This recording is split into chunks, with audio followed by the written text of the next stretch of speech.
Jak jste se k němu dostala? Povídejte. Čtu tady Josef Homola. A nejen Josef Homola. To máme. Počkejte, já to najdu.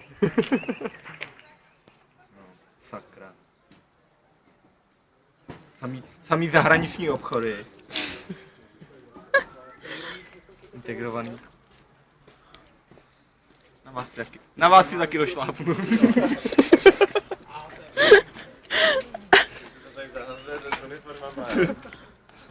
Ty vole. Taky jiný mráň, král. Sakra, tady není nikdo z S.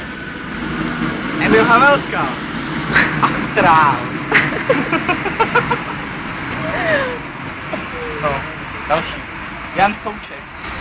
Jan Souček, ten sedí za to, že... Za to sedí, já nevím. To znásilnění mladíže. Jo. Soudržko. Ale když to dopije, to už zase, protože za chvíli nás tam budou chtít, jo, takže buďte tady stand-by. Že jste byla na umělém potratu. Povídejte mi o tom. Jak k tomu došlo? Jak k tomu došlo? Samovolně. Víš, že potraty jsou v Československé socialistické republice zakázané. Ty vole, tam měl ani. Co jo?